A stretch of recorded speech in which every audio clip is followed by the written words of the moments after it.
it sure is cold here in Alaska. If only I had some fuel for my fire to keep me warm. What's that? In the distance?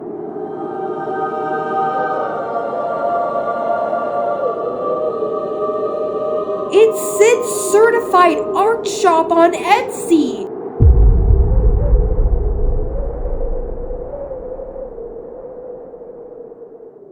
Baba Booey. Man, I'm sure glad that I went to Sid's certified art at Etsy.com or on the Etsy app and got these beautiful prints and stickers. Coming soon. Yeah! Woo! Yeah! Hello, and welcome back to another episode of Six State Spooks. Today, we are going to look at the cold, icy state of Alaska.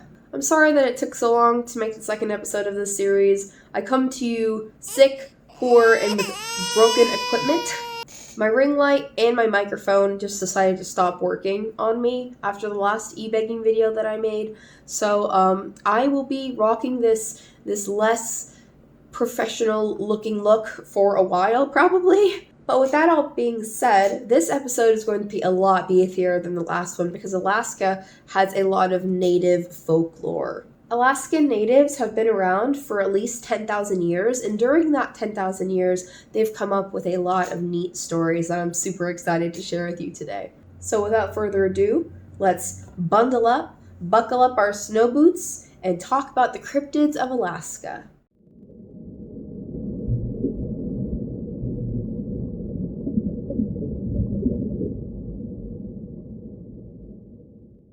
You're standing on the edge of a great sheet of ice, staring down into the abyss. Suddenly, from below, a face begins to emerge, and you are face to face with the slimy humanoid creature known as the Qallupilluk. The Qallupilluk, also known as this name that I cannot pronounce, I am so sorry, is a creature from Inuit folklore that is described to have either bumpy, scaly, or slimy skin that is gray in color. Fins are said to stick out of their heads, backs, and torsos, and they have webs between their fingers in order to swim through the water more efficiently. They also are said to have beautiful long hair. These humanoid creatures are said to reside in the Arctic Ocean, and they're most well known for snatching children up and dragging them into the sea if they misbehave. I watched this short story animation made by the National Film Board of Canada and the Inuit Broadcast Corporation that tells the story of two boys that wandered too close to the water one day despite being warned by their elders that it's dangerous. What they don't know is that there's actually a creature waiting in the water for them, the Qallupilluk. Qallupilluk grabs one of the boys and drags him into the water. In the days following, the tribe's people try to find him, and any time that the boy tries to escape, the Qallupilluk scares him into staying on the rocks. In the end, the boy's father ends up saving him and brings him back to the camp. This story was really cool because it kind of portrayed the Qallupilluk as a water spirit rather than a physical person. And it also suggested that Qallupilluk feeds off of children's life force to keep itself young, which I found really cool. Now, obviously, the story of Qallupilluk was created to keep Inuit children from wandering too close to the water because of the dangers that involve slipping on ice, falling into the water, and drowning. I saw it be described on some websites as a native version of the boogeyman, which I thought was really interesting. Overall, I do think that Qallupilluk is a pretty horrifying monster, although I do have a bias. I am horrified of deep water creatures. Like, I can't even go swimming in water that I can't see the bottom of without wondering if there's something below me, waiting and wanting to grab me. Like, ugh, I hate it so much. I hate it. Water levels in video games freak me out too. Like, I just can't do them. I can't. Oh no, where's my book? That's just my opinion, though. Let's see what the council has to say about it. I personally gave the Qallupilluk a 7.5 out of 10, and the council agreed with me.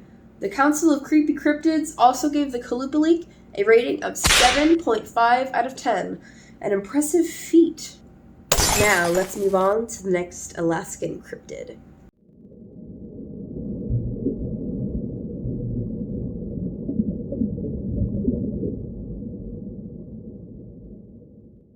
The Enukin, or Urchinhawk, are a strange entry to the list. They are basically just Alaskan dwarves with mystical powers. They are small humanoid creatures that reside in caves, in the mountains, and underground. Much like humans, their physical characteristics vary from one Enukin to another, although generally speaking, they have pointed ears, darkish colored skin, and very dark eyes. Their personalities also differ from Enukin to Enukin. Some are helpful and help lost travelers return home. Others still are said to actually be malevolent in nature. They possess the ability to disorient and confuse humans, making them either die in the snow or more susceptible to being kidnapped. Some Inuit people who believe in Enukin actually suspect that the Enukin are responsible for the disappearances of children and adults alike. Most of the reports involving Enukin involve seeing childlike figures or little people running through the woods, along with collections of tiny objects such as small sleds or tiny tools.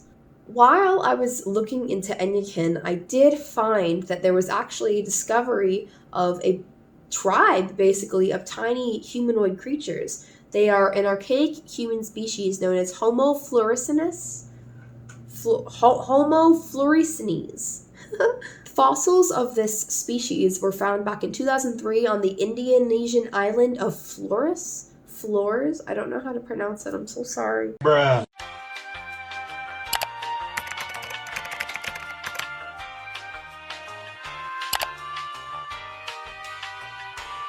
Flores.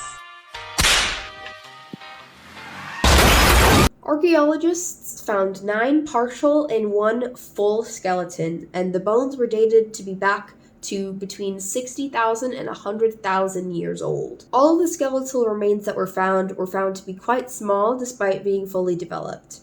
For example, the average height was around 3 foot 7 inches, which is not tall at all. The exact reasons behind why these specimens were so small despite being fully developed, and even the decision to claim that the remains found belong to an entirely new species, has been debated since the skeleton remains were found. Now, I know that the remains of these little people were found more than 6,000 miles away from Alaska, but I'm bringing it up because it just means that these Enukin folks could possibly exist. I don't know. They did, at least at some point in time. So that does bring their rating down a little bit, especially considering that less than 1% of Alaska has actually been explored. I don't know. I just think that maybe if we were to walk into a cave, I wouldn't be entirely surprised if there was just a bunch of little dudes living in there. Rating time! Yeah, that's right. I got a book now. I have a fucking book now. Fuck. The Enukin scored a 2 out of 10 for me, but the council disagreed, surprisingly, and actually rated them fairly high, at a 6.75 out of 10. Good for you, Enukin. And now we shall cover the scariest cryptid of them all. Furries.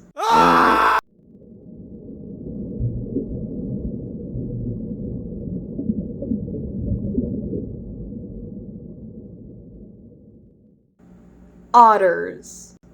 Otters are cute, right?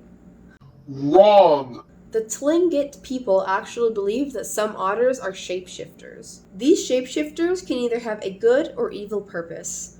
Save humans from the Alaskan wilderness, Or trap their souls forever and keep them from reincarnating. These shape-shifting otters are known as the Kushtaka. Because the Kushtaka are shapeshifters, they actually don't have a normal form, although they typically take the shape of an otter or a human being. In some stories, the Kushtaka will actually lure in humans with the sound of a crying baby.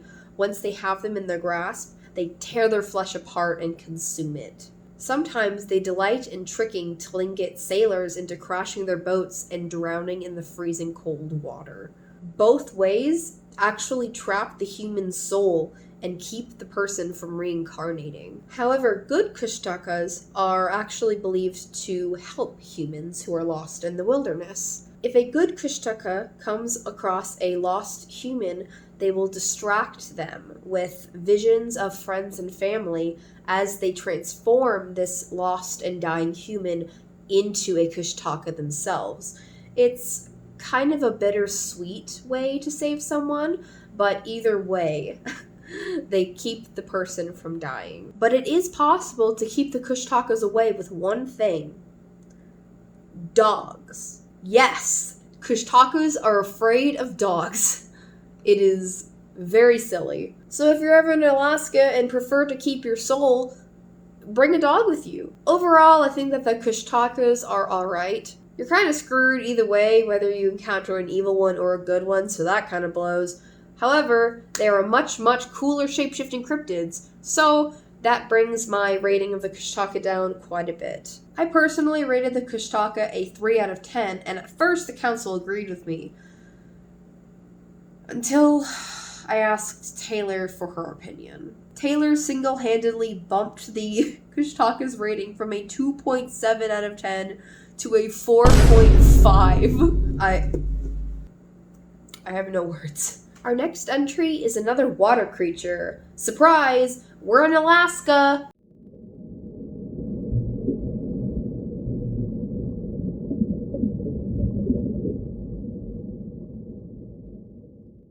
Swimming deep within the subarctic waters of the Bering Sea lives a serpent who has been said to have been disturbing and frightening the people of Alaska since the 1980s. Depending on what island you're from, it can either be called two things: the Tizeruk or the Pal-Rai-Yûk. The Tizeruk have mostly been seen by the islanders who live on the Alaskan islands of King and Nunivak. They claim that they have snake-like or caterpillar-like bodies, although the entire body of the creature has never been observed all at once. Reports say that the Tizeruk is 12 to 15 feet long, with 7 to 8 of those feet actually being in its neck and snake-like head alone. It also has a flipper on the end of its tail. These sea beasts are feared by the locals due to their tendency to knock over boats and snatch people off of docks, which is actually really scary. At some point, according to anthologist John White, the locals had some sort of spiritual or mystical connection with the Tizeruk. I personally don't know if that's true. That's just what I've read in some articles. And just to clarify, the Tizeruk was actually first documented by White in the 1980s. However, the people of King and Nunivak could have been seeing the Tizeruk for much longer before that. I just wanted to clarify. A short time after White first reported the Tizeruk, a silly little marine biologist and cryptozoologist named Roy P. Mackle came up with a few theories as to what the people of the islands were seeing. Number one was a Basilosaurus. The Basilosaurus is a genus of large prehistoric whale that lived between 41 and 34 million years ago. Obviously, they're not seeing a Basilosaurus. These whales are also called zeuglodons sometimes in cryptozoology. I don't know why. Leave it to a cryptozoologist to suggest that a dinosaur is swimming among us. Oh my god. The second theory was actually something that's believable: a spotted leopard seal, or at least a new northern counterpart to a spotted leopard seal. These seals typically live in chilly Arctic waters anyways, so I actually don't think that it's entirely impossible that a new variant did, at least at some point, live near Alaska, near the islands, and that's what these people were seeing. Glimpses and over-exaggerated sightings of various different types of seals, or a unknown type of seal that eventually became the Tizeruk. I, because of my bias, rated this very boring cryptid a pretty high score, initially at least. I wanted to rate it a 5 out of 10, but as I looked further into it and I realized that it's probably just different types of seals, I ended up with a solid 3 out of 10. And the council kind of agreed with me, ending up with a 4.75 out of 10. And that's it for our main entries.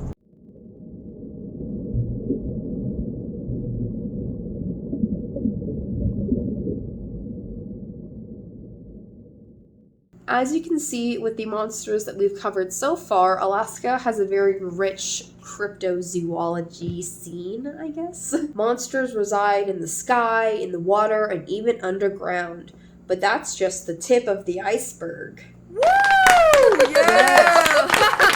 Yeah. Unsurprisingly, Alaska has many, many different types of water monsters. These monsters are the Iliamna Lake Monster, the Kodiak Dinosaur, the Patridge Creek Monster, Steller's Sea Ape, Steller's White Sea Raven, and Steller's Sea Cow, which actually did turn out to be real, but was declared extinct less than 50 years after its discovery, which is really sad. And of course, there's the Alaskan version of Bigfoot, because every state needs their own version of Bigfoot. This Alaskan Bigfoot is basically the same as every single other Bigfoot out there, big surprise, but with the addition of a tail and the ability to make people fall into comas with their voice alone. The victims can only be saved with a good luck song, holy water, or a cross. They also have a nose that can grow up to like a foot long.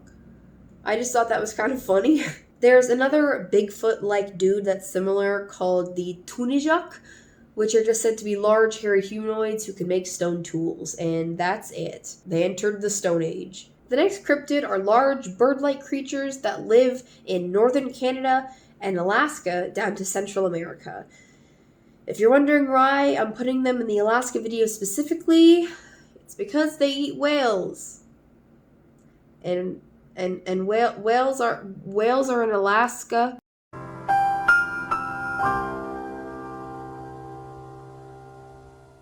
Whales. Anyways, they're called thunderbirds, and they are so big that their wings are said to produce thunder when they flap. Do you mind if one more person fucking texts me?